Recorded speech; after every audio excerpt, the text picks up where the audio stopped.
Welcome, dear readers, to Cover My Ass, where baffling books are reviewed but not read by yours truly. My name is Khaki. And I'm Kay, and remember, we only judge a book by its cover. And we find ourselves once more in the towering stacks of your library, my home, and some might say prison for the last 17 weeks. But I'm maintaining the standards of living that I've grown accustomed to. I want to thank you for bringing the soy sauce and mirin. I was going to say, have you not been enjoying the hospitality of the establishment? Certain facilities have left something to be desired. I'm a picky guest. Please don't take it as any kind of insult, but it is a library where I now live. Well, yes. It's not like a guest room or anything. No, I mean, it's not like I don't have those or anything. Exactly. Nowhere to be found. Last week, I complained that I was losing my color vision, possibly due to the very monolithic diet I've been enjoying, and you suggested that it might be salt deficiency, that the soy sauce might help. And well, it didn't exactly help. I mean, I'm now fully colorblind to the colors that I was used to, but I'm seeing all new ones. I think really good. Yeah, I think I've been gaining UV sensitivity. Oh yes, it's fairly muted here, but there's some bleeding around some of the edges of the windows, which haven't been. You yourself are a little bit UV sensitive, aren't you? Oh, slightly. You've described that you see an extra band when you see a rainbow. It's not like white light, but it's a little bit brighter beyond the violet side. The clouds behind it usually seem to become a little bit brighter on that side. Wow. And I also get headaches very quickly if I sit and read outside and I'm not wearing sunglasses. Do like polarized sunglasses help against that, or does it need a specific UV coating? I think the UV ones, the UV coated ones are better. So I'm seeing an entirely new spectrum. And I've got to say, I won't say pet, my friend Velociraptor Guinevere, she looks even more spectacular in this. The plumage looks fantastic. Oh, yeah, and her horns, she's iridescent. I'll bet that the whole cataloging system makes a lot more sense now as well. Actually, yeah, let's talk about that. So I went on a quest to find names for these new colors that I've been seeing. Yes, and non-spectrum colors is not an entry in the Dewey Decimal System, but now that I can see UV, I can see all the other numbers on the shelves and the index card. There you go. I finally discovered the Dewey Imperial System. I'm still trying to figure out how it works. It shows that you're acclimatizing to the library. I do regret burning many of the index cards for heat in the cold months because the photos that I took did not register the ultraviolet. Oh dear! Are you telling me that? Like, it's got filters, right? You know, I have damn early 21st century technology. iPhone 5S. We live in. This is still the early 21st century, isn't it? Well, your camera surely is from the early 21st century. Yep, cannot fault your logic. So I found a few examples of colors, and I'd like to run them past you as a person who's been UV sensitive. So I found some. Let me see. Well, obviously hooloovoo, the super intelligent shade of blue from Douglas Adams. That's obviously my favorite. Larry Niven and Ambrose Bierce independently described light as actinic. Which I believe is also like when you gaze at too bright a light, what it does to your retinas, and it kind of leaves a little the after image. Usually in the opposite color. Oh, the most useful were from actually the Klingons in a book by Magnus Larsson described Amarchlor and Kalish, and red by contrast is black to them. Oh. Which may explain quite a bit about their interior decorating style. Yeah, I guess that means that they're not so sensitive to to infrared and more to UV. That their vision ends at orange yellow. Yeah, and then moves on. Octarine, obviously. Terry Pratchett. Pratchett, very good. The Color of Magic. That's from the book that it's from. Yes. Octarine is the color of magic. It is the color of magic, of course. And in Star Wars canon, there's a whole bunch of UV colors that, like, the Hutt and the Kaminoans can see. Okay. Burl, Krynor, Nusp, and Onsible. There is something to be said for extra colors. And I mean, even linguistically, colors develop over time, you know? It's like that Japanese didn't have the word for green. It was the same as blue. Color differentiation can be very selective and local depending on the culture. Yeah. To a Greek person, light blue and blue, I've been given to understand, would be as different as to us, red and light red, which is pink. Like, we would not look at pink and call it red, but that's because we have particular associations with light red, and other cultures don't have that. Like the first thing that languages usually develop is the difference between light and dark, black and white. That's the first one that goes. Then it's usually red, green, or blue. And primaries. Yes, and then after a while, more and more. How did they know what's primary? Well, there seems to be a fairly consistent way in which this develops per language. It's not entirely one-on-one. No, but you can see, broadly speaking, there are certain trends, and the distinction between blue and green linguistically is usually one of the latest ones to show up. I remember reading this bullshit article positing that blue didn't exist or weren't perceived until a much later century, because supposedly, like, it's never mentioned as a color in the Bible. Yes, it is. Yeah. And their biggest evidence came from Homer, the Greek writer. Yes.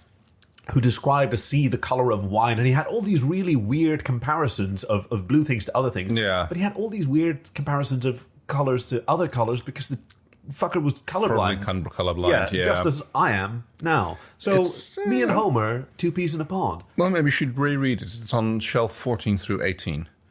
Is that in Dewey Decimal or Dewey Imperial? So, what do we have in store for our readers this today? week? Yes, we have a book. You wouldn't believe it. Oh, no way! It's another one from the Il Romanzi di Urania series. Cost another blistering 130 liras. It's a book by Jerry Sohl. Yeah. We're really struggling to... Jerry Sohl. Jerry Sohl. Maybe it's... S-H-O-L in the German style. Right. The book is called Vampiri della Morte. I've said this before. I love a book title that does what it says on the tin, or at least pretends to. Right. The Vampires of the Dead. As you mentioned, it's I Romanzi di Urania, and that is, on the one hand, you can translate it as the novels of Urania, because Urania was a famously serious science fiction magazine, but you can also describe it as the romance of Urania if you type it into Google Translate. Or the romanticness. The romance. And I mean, vampires do have a certain romantic... Yeah. They were very sensual, Sturm und Drang, artistic. Yes. They're beautiful, they're tragic, they hunger for satisfaction of their insatiable desires and thirsts. There's a hedonism, that's right, the one. Yes. Well, the front cover, it shows...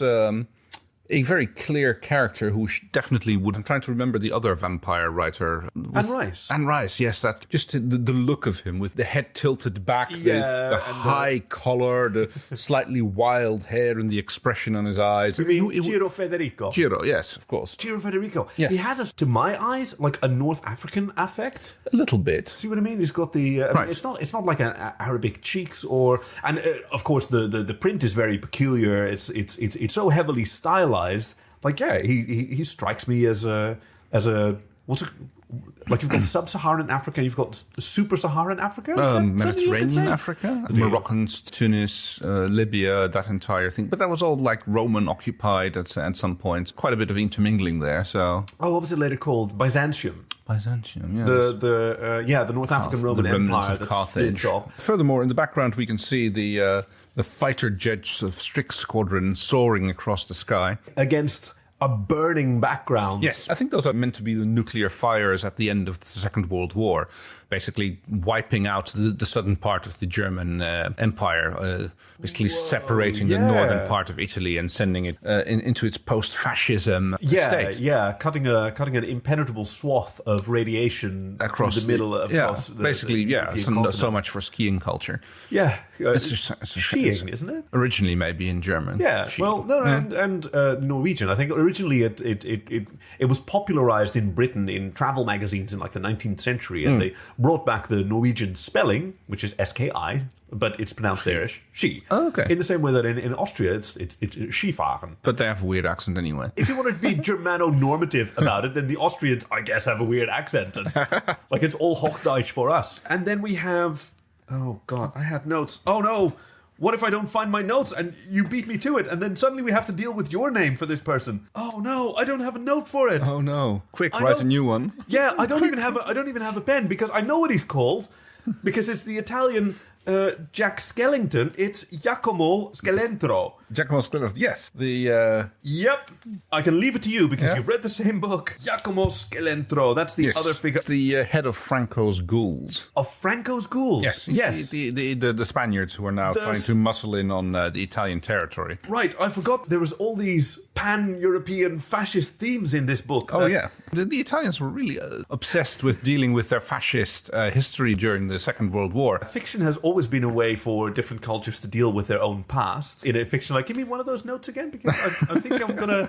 I think a lot of what I had on here is probably not going to be germane to our conversation, because I thought it was about rival bands, music bands, because that's how a lot of culture is fought out. You remember, what was it? A very early movie with Val Kilmer. Top Secret. Yes, exactly, where he, as an American musician, was invited to the Eastern Bloc and then engaged as a spy. And I think it was even a parody of lots of things. Well, Cheeto Federico is the lead singer of Benito's Bone Squad. The goth pop faction.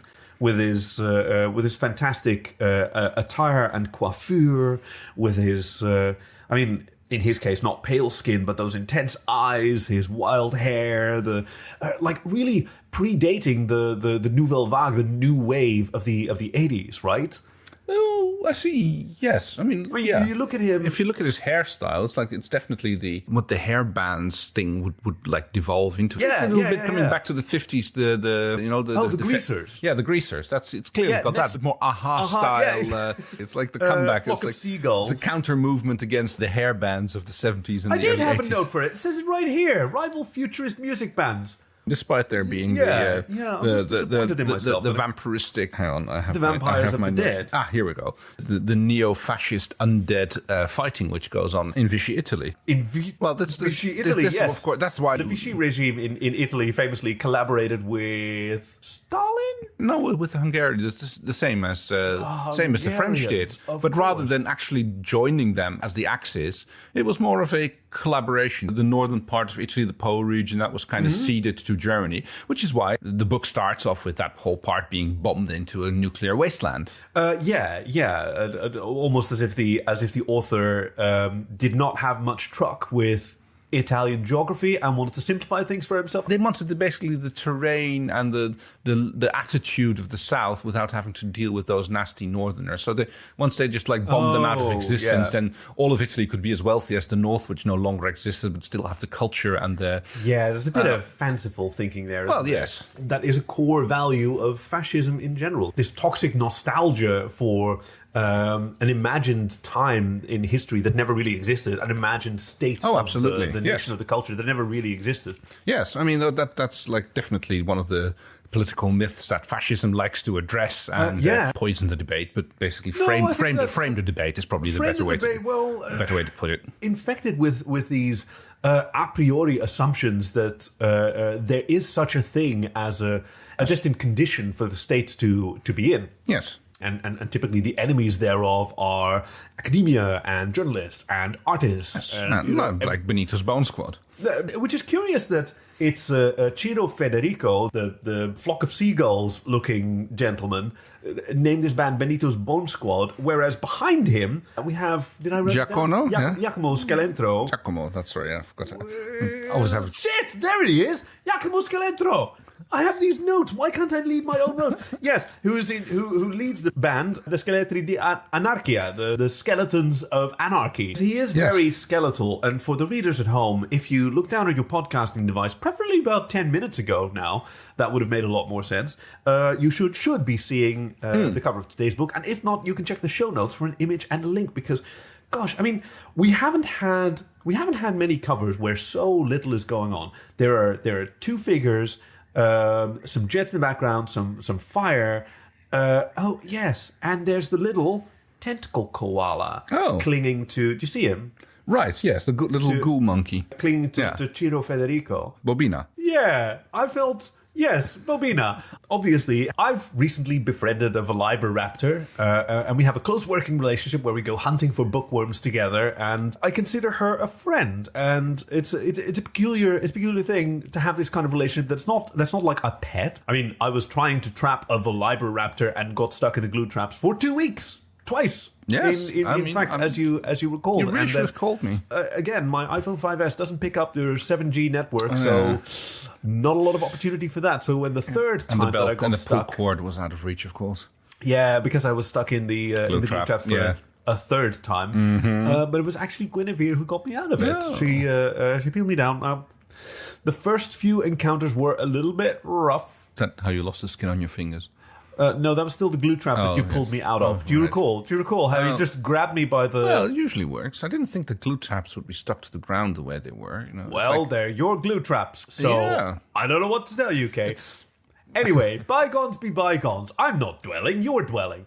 But so I've really enjoyed her company, and I can really empathize with Cheeto Federico from Benito's Bone Squad, who likewise befriended and adopted in his case much more Bonita, this little, I mean, you called her Bobina, pardon me. You called her like a ghoul-monkey. My Italian's not so great, so I wouldn't know how to translate it actually. Sorry, what? Translate what? Translate how Jerry Sohl describes Bobina in the book. Do you remember how he describes her? It's it. So Ciro rescues Bobina from the nuclear wasteland that is the Po Valley. But I think it's one of the scenes when he's sitting in the graveyard trying to get inspiration for his album. Oh yeah, when it's super goth when he sees the reflection of the moon in Bobina's huge eyes, and then it turns into his tense moment where he's actually thinking that. I mean, there's obviously stories about vampires hanging around those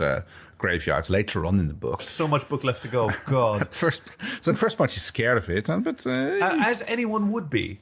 It's probably a good, healthy reaction. He finally realizes that it's actually kind of cute. Tempts little Bobina out of the skeletal tree that it's in. It's alone. Because as a freshly, as is described, a mutant from the irradiated Po Valley, like there aren't any others of its kind. We don't even know what species it mutated from. Right. Well, of course, then it soon adopts the pose that you can see on the book cover, and I guess that explains Ciro's expression as well when he gets his first run-in with one of the bone hounds, which are running around the place. Which Bobina, well, I suppose that's just one of the dogs, or maybe wolves. In the 50s? Yeah, there's definitely wolves in that point. They hadn't been during the war. No, not like around here, but I think we got. They're back though. I know they are. To our great, I mean, pride and for some people worry, but. They are what's it called? A keystone species who have enormous impact on the ecosystem around them. To stabilize. I remember the story of Yellowstone Park. Yes, where it basically it changes the course of rivers even because they keep the big grazers away from the riverbank. From the wetlands, so the beavers move in, which completely changes the ecology. Again, and then exactly. And the dams come in, and then the aquifers change, and the birds move in again, and just this enormous ecological change. And this all because of parachuting wolves with knives. That was so cool. Where were they sent again? It was Wisconsin. As a crack team of Canadian wolves that were airdropped into Wisconsin to take care of the moose population and make babies. Yes, so good. And someone turned it into a little comic, or you can see this wolf dangling down on a parachute and a worried looking moose going there. And then there's like pulling out this big combat knife. Whack, whack, whack. That's what became of the wolves in the Po Valley, the bonehounds. Do we know any other places in the north of Italy? I mean, my geography. If you go all the way to the other side, you have Genoa and a little bit further north, Milan. I think the Po goes all the way up to the Alps on that side, or I think it's the Dolomites. Where's Piedmont? Piedmont, I have no idea. You know, the foot of the mountain. There's got to be mountains somewhere. But the whole north is part of Italy is the foot of the mountains. Maybe Piedmont. Piedmont. Yeah. Oh, I really don't know how to pronounce it. Me neither. It's that's not even Italian. That's not even Italian. What I just said. I'm so sorry. Scusi. That's it exactly. Mi scusi, maxima scusi. I wonder if I could like break out any of my clumsy schoolboy Latin and impress them. Probably that would work better on Romanians than on Italians. I don't know. Romanian sounds very Italian. I've got a Romanian colleague, and but have you ever seen it written? It looks like dyslexic Latin. I don't know. I'm dyslexic and I don't speak Latin, so it's... Well, maybe you can read Romanian. I could try it. I mean, like, it's always very hard. When he's on the phone and talking Romanian, it sounds like he's just like yapping away in high-speed Italian. But he talks even in English, he speaks very fast. So. I had a Romanian colleague as well, and she was absolutely great, and her kids were so smart. But yes, they speak very fast and enunciate very clearly, and they have their ideas all in order. I know a few Swiss people, and the third or fourth language of Switzerland is Romansh. Yeah. Which also, like Romanian, derived from vulgar Latin, but it almost sounds more like Portuguese. We were in that area once on a motorcycle trip. Oh, wow. And between us, we spoke French, English, German, and Dutch. And we could not communicate at all with these people. Which region was that? That was like the southern part of Switzerland, up against the Italian border. Oh, okay.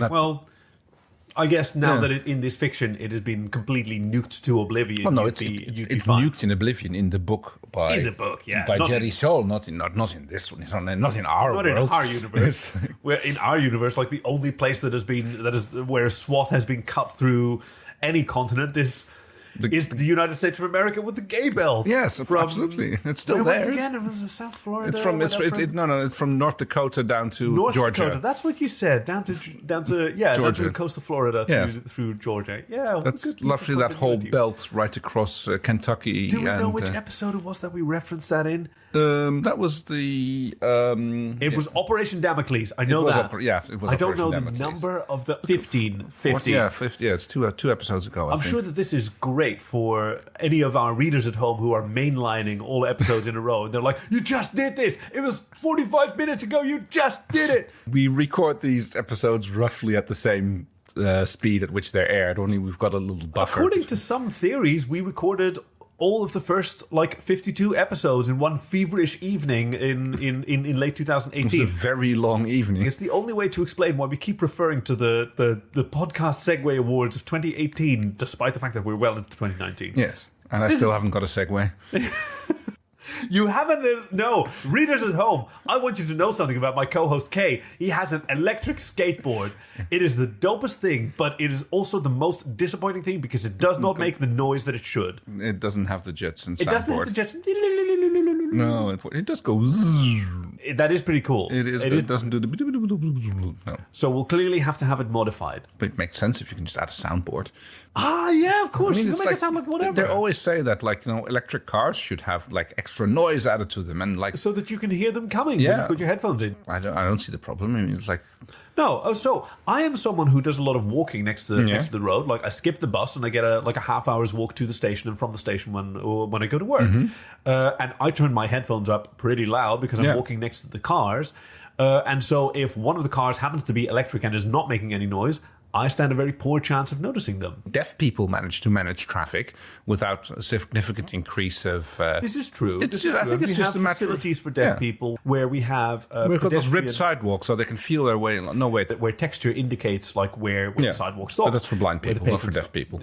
Oh, yeah. Wow, I just went along with you there. Yes. But also when you press the button for the pedestrian crossing... The clicker, that's also for blind people. That is correct. That's also oh, God, I'm so sorry to our listeners. It just occurred to me, we're not going to have a lot of...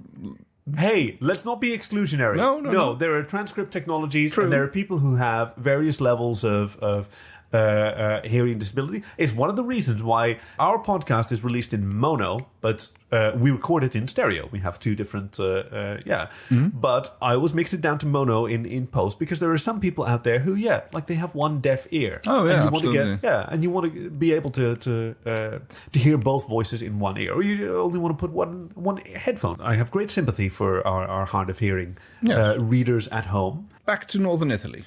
Let's see, where did we leave off? Yeah, so we had we have two rival bands. Ciro had just acquired Bobina and is now sending it on. It's her. Is it established in the book? I mean, Italian is a gender biased language. Yeah, so she's So I don't know that. I mean, it's not il. What do you say, Bobina? It's la Bobina. But it ends in an A, so it's probably a feminine name anyway.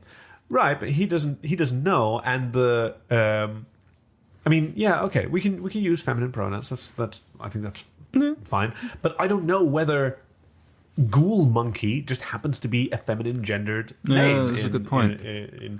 I mean, shit. I have to admit that I read the translation of the original Italian. God. So I was struggling on my own. I didn't. I told you with the last book from the series. Remember, I don't speak Italian. Yeah, but you also mentioned that you use your Kindle where you can just press on a word and get it translated. That's what I was doing. I was running my iPhone 5S with word-led. Yeah, it's not like, so at least you know some Latin. I don't even have that. So it's like, it's for me, Italian's just like so far. Okay. So far out my... Very generous in how much Latin I know. Like, I know some things about Latin. I know that they didn't have words for yes and no because Latin is too precise. To require that? Yeah, so someone asks you in Latin, would you like a cup of tea? You say, I would, not yes. Oh, okay. Yeah. You say declarative statements that contain all the information that is necessary. That's why, Romanian, despite the fact that it's a Romance, it's a Latin language, not a Slavic language, they have da and niet, loan words from their Slavic neighbors, that were extremely, so that they could say yes and no, which did not exist in their source language. Oh, interesting. Okay, let's name these. Okay. We have Scheletri di Anarchia or Arachnia, the X-ray Anarchists, and then we have Benito's Bone Squad, led by Cheeto Federico, which is more of a Geiger-punk band. Despite Geiger being... I mean, it's something that influenced Geiger, at least, I mean, it would have had Jerry Sohl known about... Geiger and not Giger. Oh, yes, sorry. The Swiss gross sex robot That's the artist. It seemed more in line with the rest of this book. You're absolutely right. Maybe he took a lot of inspiration from... Oh, I just thought of... I have a friend in Basel, Switzerland. Yes. He's an amazing artist, a psychedelic artist. He was going to meet his idol, H.R. Giger, I forget his name, who did the biomechanoids. He designed the Alien. That's being the famous, one of the most famous things. All of his stuff is very sexual and he very did a lot of decor and other design artwork for that Dune movie that never got made, didn't he? Jodorowsky's Dune. That's the one. Which finally, a lot of it got revealed in that documentary, which is so great, which included Jodorowsky and his son, and there is some tension between those guys. Anyway, long story. He was supposed to. Long story long. He was supposed to meet with H.R. Giger. Yes, and then H.R. Giger had the goal to fucking die on him like a week beforehand, and it was so crushing, but kind of on brand. You know what they say: you should never meet your heroes. I still want to. In Gruyere, there's a Le cheese. No, the city in Switzerland. Oh. The cheese is named after the city. Oh, learn something new every day. What? Okay, you've just told me that you went on a motorcycle ride through Switzerland. We ended up in Italy. This might tell you something about our navigator at the time. I think it is in Gruyere. There's a H.R. Giger museum where a lot of his works are kept, and there's a little a cafeteria there where you can go, and all the chairs are like biomechanoid horrors that you can sit in, and the only drinks I've been told that they served are either like white and milky or black and oily, and they don't tell you the ingredients. Do you want cum or do you want reactor sludge? So white and milky, I think Benito's Bone Squad. I think Cheeto Federico, the North African goth, and like black and oily. I think Giacomo Scalentro of the Scheletri, the Urania, the X-ray Anarchist, who's standing there. I mean, he's sort of standing there like. I mean, behind him is as you described, the nuclear fire across the. But he's sort of standing there, fuck yeah, like it's Burning Man. Talking about Giacomo Scalentro here, how his head is clearly a skull. Yes. But his body is a Zentai with bones painted on it. Yes, it is a spandex bodysuit with some bones painted on it. But his head is an actual skull. So this seems like someone who, much like Bobina, was mutated in these fires. Like he's like Redhead from the Marvel universe or whatever it is. What the fuck are you talking about? Got this Redhead skeleton Nazi guy from. I know. Wait, readers at home. I know what he's talking about. I'm not gonna fill it in. I'm gonna. Please, Kay, I invite you to keep mentioning words until you... Talking about this superhero bad guy, red skeleton head type, the bad guy from Captain America. Right. Well, not just Captain America. It was also the one with the Red Witch and her Silver Surfer, but no brother. What's his name? The speedy guy. No. Was he Hellboy's bad? He was Hellboy's. No, also no. That was no. That was Mike Mignola. That wasn't Marvel. Let's walk through this. Well, this guy is the same guy. He's played by the same actor who does Priscilla, Queen of the Desert. Yes. Yes, I love that. That's the credit. We don't go. He was Agent Smith in The Matrix. No, we don't go. He was Elrond in fucking Lord of the Rings. No, he was one of the awesome drag queens in Priscilla Queen of the Desert. Yes. Because that's where our priorities lie. What's his name again? Hugo Weaving, of course. Yes. Who was not in Hellboy? Because there's no skull-faced people. Skullface. Was that his name? Oh, no, Did you give it away? No, I didn't. I mean, it seems like... that was more like Frisky Dingo. No, Venture Brothers, right? What? No! There's no... That was the Monarch. That's the one. Frisky Dingo. Killface was in Frisky Dingo. Okay, but what's the name of this red-headed I just told you. I'm gonna guide you. I'm gonna be your fucking Virgil. I know bugger all about superhero movies. You opened this box of Pandora, but we will get there together. Kay, I believe in you. I believe that you can do this. Okay. You actually named a villain from Cow and Chicken. You have gone through the entire fucking. What's he called? No, he's like Rear Admiral Pantsless or whatever his name is. Like he plays many names. The devil character. Yes. So this guy's called Red Skull, Red Face. You nailed it. There, you got it. It's Red Skull. I'm so proud of you. I pretty much started with Red Skull, didn't I? No, that's the guy. I said the guy with the red skull. Hey, and who's the editor? Who's going to decide whether you said Red Skull or not? Okay, so this is White Skull. Yeah, I mean, he did have his face blasted off, and I can sort of understand that when you've been irradiated like that, and you survived, and you look in the mirror, you see just a skeleton, and then you look down, and you see like the stump of your neck, and the rest of your body's kind of okay and muscular and kind of fit, and you kind of go, oh, what if I'd gone the whole way, and then I'd be really Scheletri di Anarchia. Could just be a stage personality. Well, that his makeup process is to take a fucking potato knife and scrape the meat off his skull bones. Hangs it on the side for a bit, and at the end of the performance, he puts it back on. Oh, that's horrible! That's so horrifying that he just takes his face off. Needless to home, I made the gesture that. The face. This is really enjoyable to our readers at home who can neither see the lovely noises. Yes. Yeah. Well, okay. Let's look at what's on the board, by the way, because we've missed out on a few things as we've gone here. So, set in Vichy, Italy, we have the Neo-Fascist undead. I mean, we've got Geiger-punks versus X-ray anarchists. How are we going to resolve this? There's the Vampirini fanboys. The Vampiri fanboys. Yeah. Yes. Octaviano, Isidoro, and Calogero. Yes. They work for Vampirelli, which is an undead tire manufacturer, but that's their daytime job. Who is also the manufacturer of these windowless superjets. Absolutely. Yeah, we're going great. From the Strix Squadron, yes. From the Strix Squadron. Yes. Strix, by the way. What's that a reference to? That's the name of the bird-like creatures from Greco-Roman mythology. Oh, I didn't know. What are their properties? Like bloodthirsty raptor-beaked birds. Whoa. Okay, I'm kind of eyeing Guinevere, who's sleeping there in the She's not really raptor-beaked.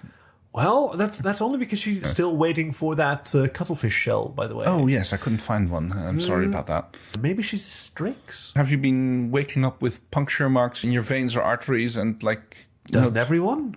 No, not usually. Oh, it's not even a regularly reported side effect of spending lots of time in the library. I mean, the color blindness wasn't really... I've got little red dots whenever I wake up, and I wake up a little bluer. I thought you said she loved the bookworm cores. Yeah.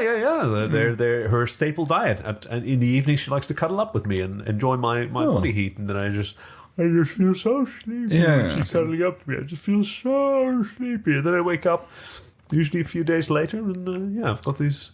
I'll see if I can bring you some liver pate. It sounds like you need to keep up your iron count. Sounds great. Yeah, I mean, I've made poultices out of bookworm livers. God, we're doing great with this canon that we've established. Oh, absolutely. At the expense of this book. Do you remember how curious we were how it was going to end? Well, it turns into a bit of the battle of the bands, of course, where Bobina gets sent out to first spy on the Scheletri di Anarchia. to get a hold of their set list where they can... Yeah, their set list for Uomo in Fiamme, the irradiated burning man held in the Po Valley, accessible only to those who were already like semi-undead or mutated. Or willing to risk it. Or willing to risk it, You know how fanboys are. It's like, oh, you'd have to literally die to go see the contest. Worth it! Yeah, certainly for Ottaviano, Ichidoro, and Calogero. Yes, they're they're typical absolute fanboys, making their way to the north of Italy in their Fury Road-esque vehicles. Oh, yeah! With the Vampirelli tires underneath them. Really, I fucking love it. Blasting through the barricades so they can course down the wasteland, paving the path for the other less well-equipped fans. Set upon by the roadie commandos of the rival bands. That's right. Grazia, Nunzia, and Orazia, because for some... Hey, whoa! Those are just normal Italian women's names. Okay. Grazia, thank you. Annunzia is like well-spoken, and Crazia, the crazy one. Grazia and Orazia both mean grace. Oh, okay. Grazia. I know Grazia, so I didn't know it was actually a name. Una poca de gracia in Spanish. Right? Yes. When they a little bit of grace. A little bit of grace. I didn't know that was like Mambo number 5, a little bit of grace in that regard. I was about to call you out because I was actually talking about like La Bamba, but the connection between La Bamba and Mambo number 5 was excellently handled there. But yeah, I thought it was more like a reference to oratory, Orazia. Like those are false friends. We know a few European languages, so we have some advantages when we see other European languages, and we recognize what's called cognates, words that just seem similar. And then you think, well, maybe they mean the same thing. And sometimes they don't, and then they are false friends. Like in Italian, apparently there's a huge difference between grazie, thank you, gratefulness, and grazia, the grace. Oh, okay.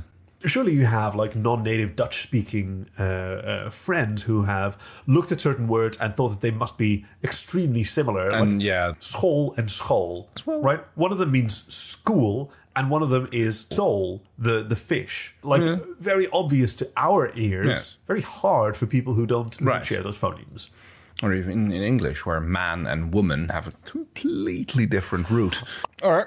So we have Battle of the Bands. Battle of the Bands now also being fought by their fans and their employees. It turns like the roadies versus mosh the groupies. pit has nothing on it. It turns into an actual Italian-style battle with switchblade knives. There's a lot of switchblades down in the. I mean, this is mostly the Southerners in Italy, right? Especially Corsicans. Have been I've read Asterix and Obelix. I know when they visited Corsica, that they had fucking switchblade gladii and switchblade menhirs. Switchblade spears. Yeah. But Corsicans are Southerners, right? Oh, well, I guess they made it up to the... what did we say? Uomo in Fiamme, the irradiated Burning Man concert. Yes, they have. Did we finish the book now? Oh, yeah, we can. So Bobina being sent off to mess with the soundboard of the of the Scheletri di Anarchia, setting off their pyrotechnics early at the moment that the band members are standing in the wrong spot. And, which is a huge problem for Jacopo Scheletro because he's still flesh from the neck down. Another nuclear and gets bombed out of existence. All of their by the windowless jets, which everybody thinks is just part of the X-ray anarchists, like Röntgen base. Pyrotechnics. Wow, what a good book. And maybe that's actually his bones aren't painted on it, but it's just like the light shining through him from him after he gets nuked. And he's fucking loving it because at last we're going to get rid of this ungainly flesh from my cool bones. Of course, also the soft brain matter that made that flesh move and do things. But, it's like one glorious moment of... perfection and in the crescendo of the band. And then, of course, like only Ciro and his Bone Squad are there to accept the honors. Thereby solidifying that they are the new futurist band, and that's why we all wear crazy shoulder pads. And just like Cheeto Federico, those Mickey Mouse gloves that for some reason are... the highlight of Vampiri della Morte, and that concludes my notes. That's the book of it. I want one of those Bobina things, though. They're pretty cute. I'd like. It's like what's one. Are you maybe a little bit jealous of the friendship that Guinevere and I have? Even if she might be responsible for my color blindness, I'm now realizing. But then she's also gifted me with ultraviolet sight into these fun colors that I mentioned before. Maybe that's just like your optical nerves, which are slowly dying and suddenly becoming more sensitive to other wavelengths because of the atrophy process. Fun thought to go to sleep to tonight. So how are we going to rate this book? What's a good vampire number? Vampires. Like 69? No, we've done that one before. You've done 68. You've done 68. Yes, we have done that. What's a good Italian number? Well, 11, because that's 2 as well. I in Roman numerals. Oh, wait. We've never done 10. Because 10, written in Latin, is the X is 2 V's, which is 2 5s. What do you mean X is 2? Yeah, you take 2 V's, you put one of them upside down, you've got yourself an X, and that's a 10. Is that really how it works? No, but it's beautiful, isn't it? Okay. Out of 10, we have Ciro, and we have Bobina, and we have Ottavio, Isidore, and Calogero. Calogero, I'm sorry. And we have Giacomo and Giacomo. Grazia Nunziano, and so that would give it a 9 out of 10. Yeah, that's about as reasonable a review as we've given to any book here. And this is definitely for Jerry Sohl, the book Vampiri della Morte I romanzi di Urania. Yep. That'll actually made it. Do it. Yes, we did. Wow, I'm so proud of us. And to the readers of home, we'd love to hear what you thought, whether you listened or not. So drop us a line sometime. We're Cover My Asscast on Twitter and Facebook, if that's your thing. And we love being your dirty little secret. But if you tell a friend, something magical might happen, like a leprechaun kissing your forehead while you sleep. I'm trying something new here. And speaking of magic, what do you have in store for us next time? Right, we will be reviewing a book from that famous series, The Gun Zoo Mysteries by Betty Webb. Specifically book 3 in the series, The Llama of Death.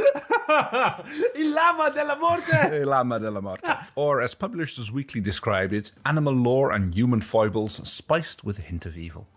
I love it.